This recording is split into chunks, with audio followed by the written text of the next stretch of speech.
இந்த மாதத்திலே கர்த்தர் நமக்கு வைத்திருக்கிற நல்ல வாக்குத்தத்தங்களை நாம் வாசிக்க போகிறோம். தேவனுக்கு மகிமை உண்டாகட்டும். God bless you. 3 மாதங்கள் கர்த்தர் நம்மோடு இருந்து நம்மை நடத்தினார் என்று நான் விசுவாசிக்கிறேன். ஆமென். கர்த்தர் நடத்தாம நாம இந்த 4வது மாதத்தை பார்த்திருக்க முடியாது. அல்லேலூயா. அதான் என்னுடைய விசுவாசம். கர்த்தர் நமக்கு ஆயுசு நாட்களையும் கர்த்தர் நமக்கு பாதுகாப்பையும் கொடுக்கலன்னா இந்த 4வது மாதத்தை நீங்களும் நானும் காணக்கூடாதபடி மண்ணில் பறித்து இறங்கினவங்களை போல நம்மளும் இறங்கியிருப்போம். ஆனால் கர்த்தர் நம்மளை உயிரோடு வச்சிருக்கிறார். கர்த்தருக்கு மகிமை. ஒரு வசனத்தை என்னோடு சேர்ந்து நீங்கள் வாசியுங்கள். எசேக்கியேல் தீர்க்கதரிசன புஸ்தகம். இந்த 4வது மாதம் தேவன் நமக்கு வைத்திருக்கிற ஆசீர்வாதங்களை, அவர் கொடுக்கிற வாக்குகளை நாம் வாசிக்க போகிறோம். Hallelujah. Turn your Bible with me in the book of Ezekiel chapter 13. எசேக்கியேல் தீர்க்கதரிசன புஸ்தகம் 13ஆம் அதிகாரத்துக்கு நேராக திருப்பி 23ஆம் வசனத்தை நாம் வாசிக்க போகிறோம். 23ஆம் வசனத்தை நாம் வாசிக்க கேட்கலாம். எசேக்கியேல் 13ஆம் அதிகாரம் 23ஆம் வசனம். நீங்கள் இனி அபத்தமானதை தரிசிப்பதும் இல்லை, அபத்தமானதை தரிசிப்பதும் இல்லை, சாஸ்திரம் பார்ப்பதும் இல்லை. நான் என் ஜனத்தை உங்கள் கைகளுக்கு நீங்களாக்கி விடுவேன். அப்பொழுது நான் கர்த்தர் என்று அறிந்து கொள்வீர்கள் என்று சொல் என்றார். ஒரு ஆமென் சொல்லுங்க பாப்போம். கைகளை உயர்த்தி ஆமென். ஆண்டவருக்கு மகிமை. இந்த மாதம் கர்த்தர் சொல்றார், நான் உங்களை, என் ஜனத்தை, ஹல்லேலூயா, உங்கள் கைகளுக்கு நீங்களாக்கி விடுவேன். இது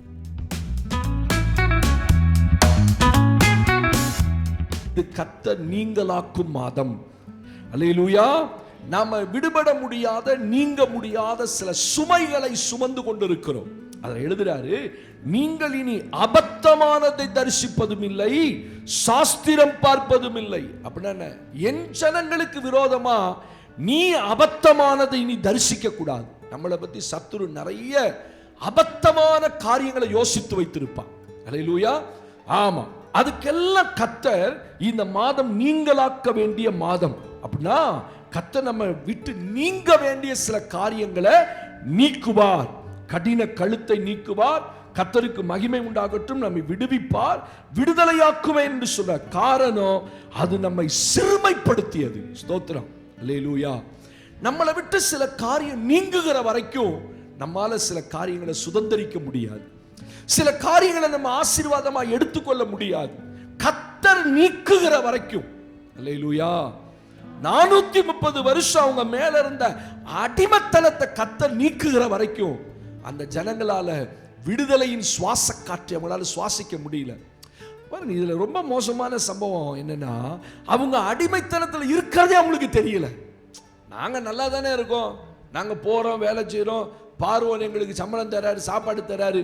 ஆனா அது ஒரு அடிமைத்தனம்னு அவங்களுக்கு தெரியல. ஆண்டவர் அவங்களை அடிமைத்தனத்தை நீக்குவதற்கு ஒரு பெரிய திட்டம் வைத்திருந்தார்.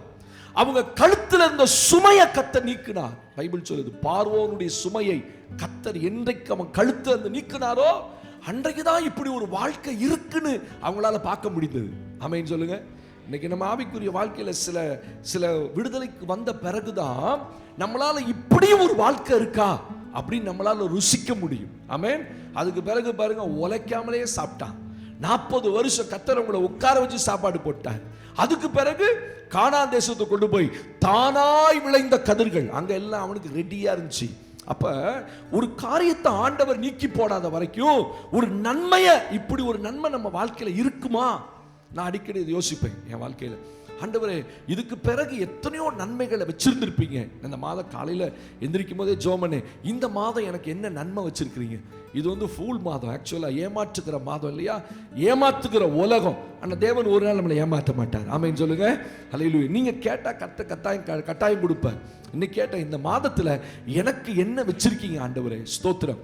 இந்த மாதம் எப்படி இருக்க போதோ ஆண்டவரே அப்படின்னு கேட்கறதுக்கும் இந்த மாதம் எனக்கு என்ன நன்மை வச்சிருக்கீங்கன்றதுக்கு வித்தியாசம் இருக்கிறது. அப்ப ஆண்டவர் சொல்றாரு, சில காரியங்களை ஆண்டவர் நம்ம கிட்ட இருந்து நீக்கும் போது, சில நன்மைகளை நம்முடைய வாழ்க்கையில அனுபவிக்க முடியும். வாசிக்கலாமா என்னோடு கூட? தானியேலின் புஸ்தகத்திலே 3ஆம் அதிகாரத்திலே 17ஆம் வசனத்தை நாம் வாசிக்க போகிறோம். Turn your Bible with me. தானியேலின் புஸ்தகம் 3ஆம் அதிகாரம் 17ஆம் வசனத்தை நாம் வாசிக்க கேட்க போகிறோம். நாங்கள் ஆராதிக்கிற எங்கள் தேவன் எங்களை தப்புவிக்க வல்லவராய் இருக்கிறார். அவர் எரிகிற அக்கினி சூளைக்கும் ராஜாவாகிய உம்முடைய கைக்கும் நீங்களாக்கி விடுவிப்பார். ஆமென். தானியேல் காலத்துல ஷாத்ராக், மேஷாக், ஆபேத்நேகோ அவன் நண்பர்களோடு கூட இந்த பாபிலோன் தேசத்துல சிறையிருப்புல இருக்கிறாங்க. தேவனுக்கு மகிமை. அவங்க மேல ராஜாவுடைய அதிகாரம் இருக்கிறது. அவங்க என்னதான் ராஜாவுக்கு அனுகூலமான ஆட்களா இருந்தாலும், அரண்மனையில வாசம் பண்ணுகிற ஆட்களா இருந்தாலும், அந்த மாகாணத்துக்கு அவர்கள் பிரபுக்களா இருந்தாலும், அவர்கள் மேலும் இன்னும் ராஜாவுடைய கை இருந்தது.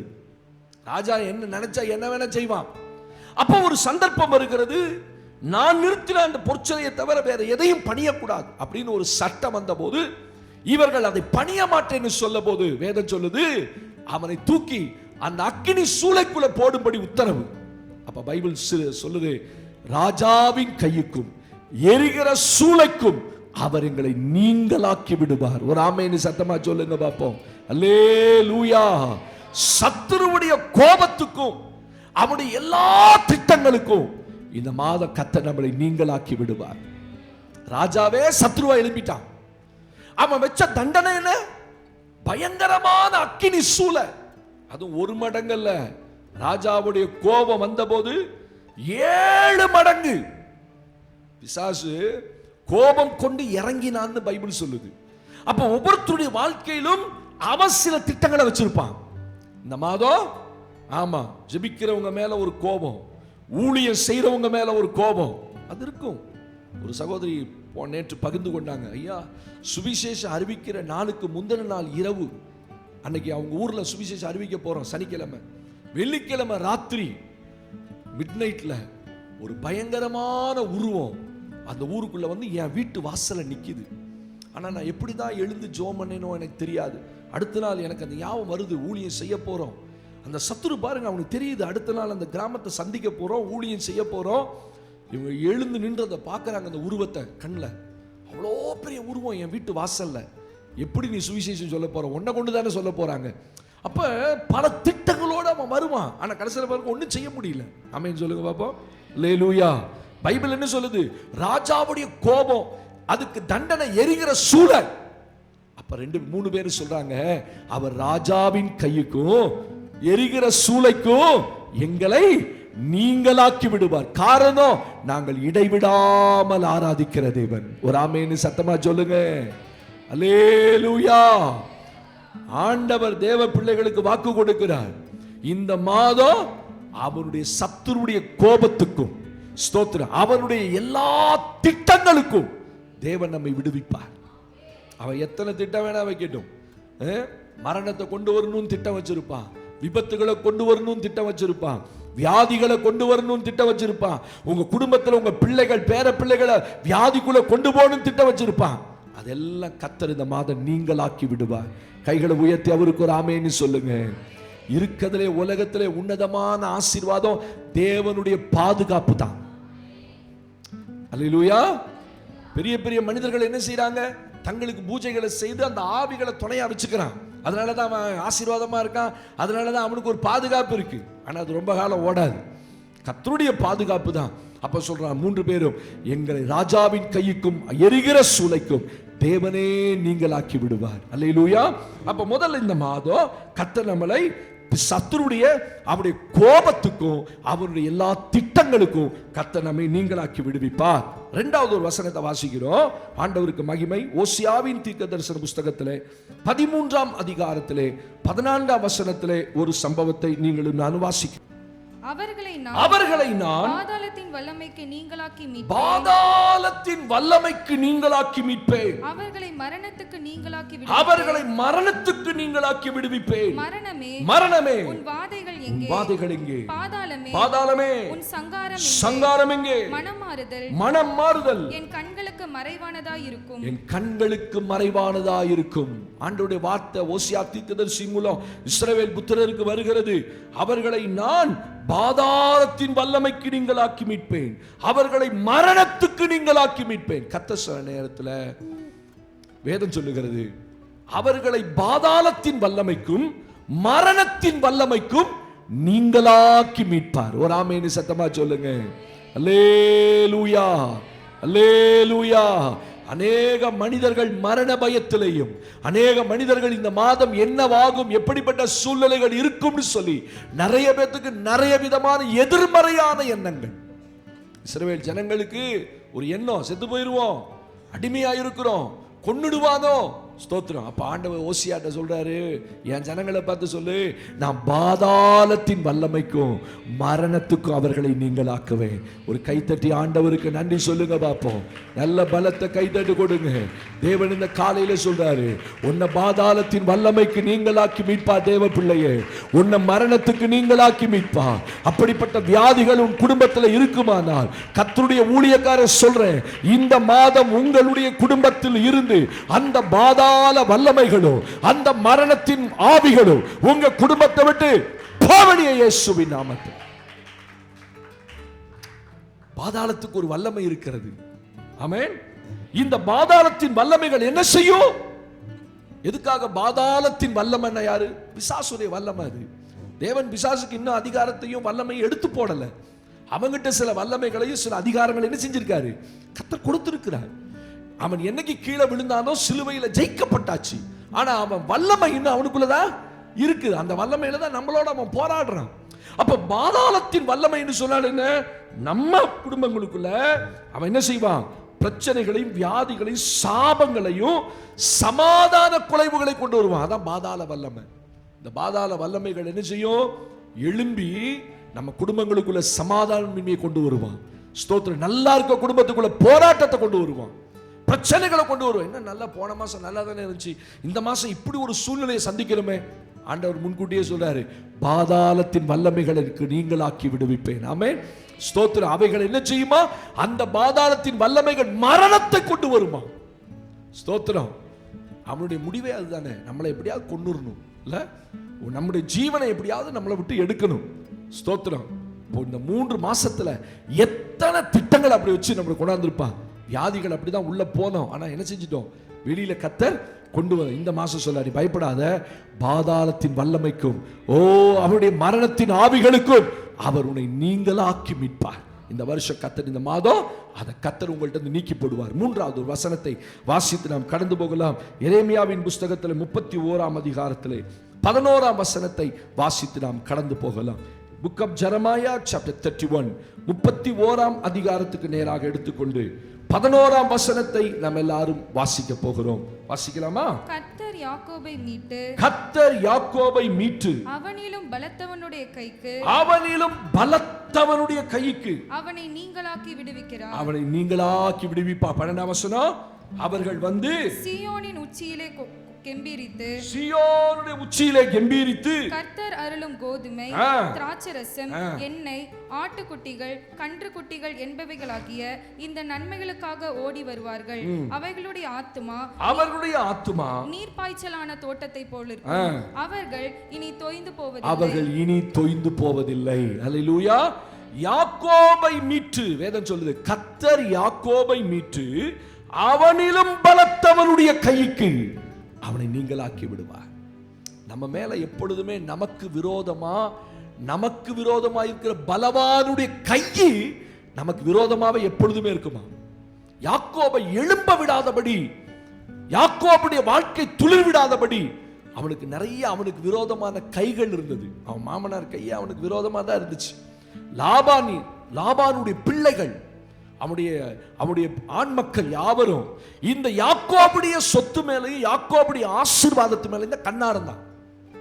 சொல்ல, என் தகப்பனு நீ ஆசீர்வாதத்தெல்லாம் எடுத்து நீ அனுபவிக்கிற.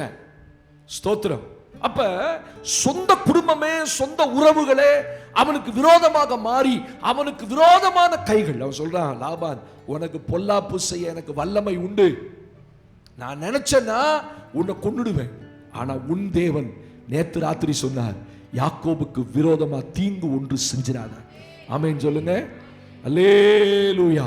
இததான் யாக்கோபு பயந்தான். அதனாலதான் லாபான்ட்ட சொல்லாம ஓடி வந்தான். எங்கடா நம்மள தடுத்து நிறுத்திடுவானோ. அப்ப கர்த்தர் சொல்றாரு, யாக்கோபை மீட்டு அவனிலும் பலத்தவனுடைய கைக்கு நீங்களாக்கி விடுவிப்பேன். அப்ப கர்த்தர் விடுவிக்கும் போது நமக்கு உண்டாகிற ஆசீர்வாதம் என்ன? கடைசியா சொல்றாரு, அவர்கள் வந்து சீயோனின் உச்சியிலே கம்பீரித்து, கைகளை உயர்த்தி ஆமென் சொல்லுங்க. கர்த்தர் உங்களை நீக்கும் போது உங்களை கம்பீரிக்க பண்ணுவார். கர்த்தர் உங்களுக்கு அருளும், கர்த்தர் அப்படி நீங்களாக்கும் போது உங்களுக்கு அருளும் கோதுமை, திராட்சை, அப்புறம் எண்ணெய், ஆட்டுக்குட்டி, கன்றுக்குட்டிகள் என்பவர்களாகிய இந்த நன்மைகளுக்காக ஓடி வருவார்கள். ஸ்தோத்திரம். இது 5 விதமான ஆசீர்வாதம். இது ஒரு பெரிய செய்தி. தேவன் தம்முடைய பிள்ளைகளை அடிமைத்தனத்துக்கு நீங்களாக்கும் போது தேவன் கொடுக்கிற 5 ஆசீர்வாதம். ஆமென். இந்த மாதம் உங்களுக்கு ஒன்றும் குறையாது. ஒரு ஆமென் சொல்லுங்க பாப்போம். என்ன கிடைக்குமா? அவர்கள் சீயோனி உச்சியிலே கம்பீரிப்பார்கள். உங்க குடும்பத்தில் கர்த்தர் இந்த அடிமைத்தனத்தெல்லாம் நீக்கும் போது, கர்த்தர் உங்க சத்துருவை நீக்கும் போது, கர்த்தர் உங்களுடைய பலத்தவனை கைக்கு நீங்களாக்கி மீட்கும் போது நீங்கள் ஓடி வந்து கம்பீரிப்பீர்கள். வேதம் சொல்லுது, ஒரு நன்மையும் குறைவிடாது. எண்ணெய் இருக்குமாம், திராட்சரசம் இருக்குமா, ஆட்டுக்குட்டி இருக்குமா, கன்றுக்குட்டிகள் இருக்குமா, இந்த நன்மை கோதுமை இருக்குமா. இது 5 விதமான ஆசீர்வாதம். கர்த்தருக்கு சித்தமான வருகிற வாரத்தில் இந்த 5 நன்மை என்னன்னு எடுக்கிறேன். ஆமென். இந்த ஆசீர்வாதத்தை கர்த்தர் உங்களுக்கு அருளுவார் இந்த மாதம். எழுந்து நிற்போம். தேவனுக்கு மகிமை உண்டாகட்டும். அவர் பாதாளத்தின் வல்லமைக்கு நீங்களாக்கி, அவர் சத்துருடைய கோபத்துக்கு நீங்களாக்கி, உங்களையும் பலத்தவனுடைய கைக்கு நீங்களாக்கி. ஸ்தோத்திரம். 3 விதமான நீங்களாக்குதலை கர்த்தர் இந்த மாதம் கொடுப்பார். ஆண்டவர் சொல்ல, நீ பாதாளத்தை குறித்து பயப்படுறியா? பயப்படாத. கர்த்தர் இந்த மாதம் அதை நீக்குவார். பாதாளத்துக்கு வல்லமை உண்டு, ஆனால் அந்த வல்லமையிலும் பெரிய வல்லமை உண்டு. உன் சத்துருவுக்கு வல்லமை உண்டு, ஆனால் அவன் கைக்கு கர்த்தர் உன்னை நீங்களாக்கி மீட்பார். தேவனுக்கு மகிமை. ராஜாவுடைய கோபத்துக்கும், ஹல்லேலூயா, எரிகிற சூளைக்கும் அது ராஜாவுக்கு கொடுக்கிற தண்டனை. அந்த ராஜாவின் கோபத்துக்கு, பிசாசுடைய கோபத்துக்கு, சத்துருடைய கோபத்துக்கு பயப்படாதீங்க. கர்த்தர் சொல்லிக்க, நீங்களாக்குவேன், நீங்களாக்குவேன். ஹல்லேலூயா. யாக்கோபை அவன் சத்துருவின் கைக்கு நீங்களாக்குவேன். அப்பொழுது அவர்கள் சீயோனின் உச்சியிலே வந்து, இந்த மாத கர்த்தர் சொல்ல, நீ கம்பீரிப்பாய். கர்த்தர் உன்னை நீங்களாக்கும் போது கம்பீரிப்பாய். 5 விதமான ஆசீர்வாதம். உனக்கு கோதுமை குறைவு இருக்காது. திராட்சரசம் என்பது மனமகிழ்ச்சி. தேவன் ஒரு நாள் குறைய விட மாட்டா. கன்றுக்குட்டிகள் குறையாது, ஆட்டுக்குட்டிகள் குறையாது. உனக்கு ஒரு நன்மையும் தேவன் குறைவுபட விட மாட்டா. நம்ம எல்லாரும் கரங்களை உயர்த்தி கர்த்தரை ஸ்தோத்திரம் பண்ணுவோம்.